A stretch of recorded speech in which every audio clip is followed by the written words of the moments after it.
The people ask me, are we going to have a recession?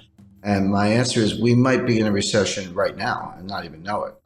We could be facing a global recession, including China, but just focusing on the U.S. Because that's the Fed's sort of territory. So Powell saying, the economy is great is nonsense. What he said, by the end of the year, we could be looking at 4.2% unemployment, 3.5 to 4% interest rates, and, kind of 2.7% inflation. You're like, wait a second, inflation is 8.6 today. How do you get to, 2.7, number one? And then what about rising unemployment and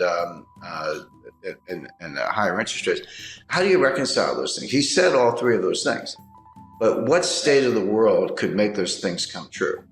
There's only one, which is a recession. A recession would do it. A recession will raise unemployment. Higher interest rates will cause the recession. And the recession will cause inflation to go down. So in effect, Powell was saying we're going to have a recession. Inflation, prices go up, so we understand that, or maybe put differently, the value of your money goes down. You don't get as much for your money, same thing.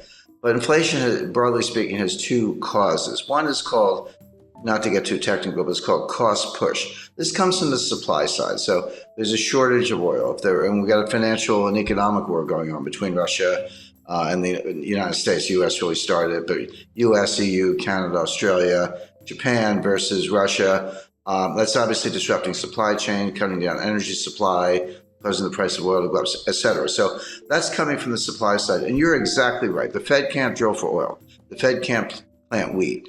The Fed can't make semiconductors. So they can't do anything about this. And the supply chains are breaking down. They were breaking down before the war in Ukraine, but Ukraine has made it worse. The other source of inflation is called demand pull. And this is when individuals, you, me, and all of our viewers and, everyday Canadians and Americans worry about inflation. We say, well, I'm just thinking about buying a refrigerator. Better buy it now before the price goes up, or the car, house, or whatever it might be.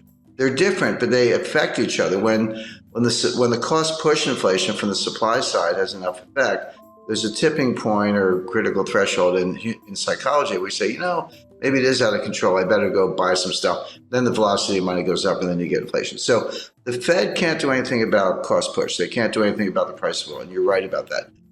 But they're looking at the demand side, saying, hey, if this supply thing goes on long enough, eventually the psychology will change, and we'll get demand pull and behavioral, and that is really hard to change. So what they're trying to do, they know they can't change the supply side, but they're trying to squash the demand side before it gets out of control.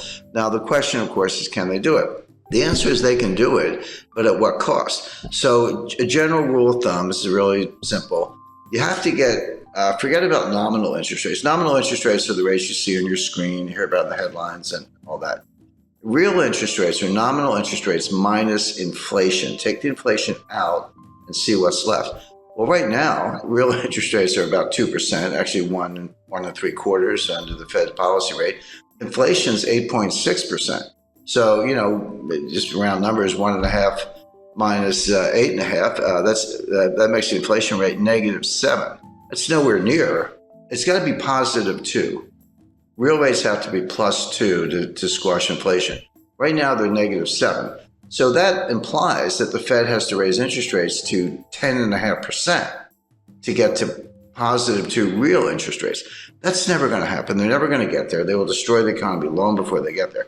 So the Fed has no hope of squashing inflation from the demand side, as you described, by raising rates, unless inflation comes down for other reasons. So what they're going to do, they're going to keep raising rates, 2, 2.5, 3, 3.5, 4, hope that inflation comes down from 8 to maybe 3, although I think that's a stretch. You could get into positive real rate territory, but they're really far away from it. So I think, by the way, I described what they're trying to do. I should make it clear they're going to fail. The only way inflation comes down, the way we're talking about, is if they trash the economy, a severe recession. If that happens, you say, well, do people still need to put gas in their cars? Well, you're right, but not if they're unemployed, because they're not going to work. There's a lot here that's just for show. It sounds good on TV, but there's a lot less here than meets the eye. But the point is, this is not over anytime soon. And even if it were, when you break supply chains, you can't just put them back together. It's like breaking a vase. in 1,000 pieces. And you got to go buy a new vase. It's going to take years to undo this damage.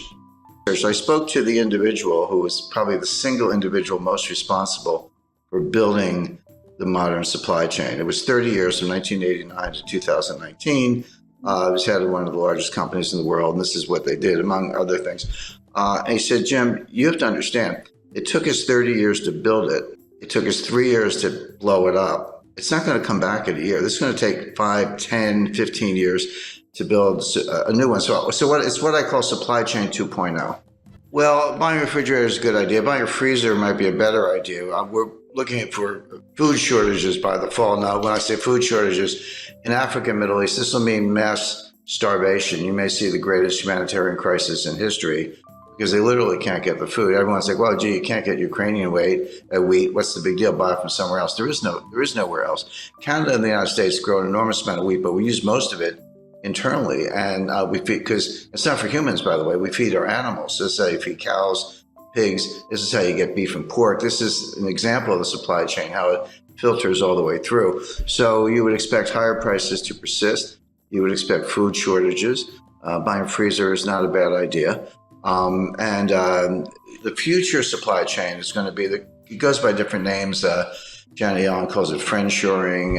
Macron calls it constellation. I call it a college of nations, but basically we'll have supply chains and trade, but it'll be sort of members only. So US, Canada, Australia, Europe, others, Japan, will be invited to join, but not China. Russia is going to be in the waiting room for a while. We should be better allies with Russia, but the Democrats in the United States have pretty much made that impossible, at least for the short run.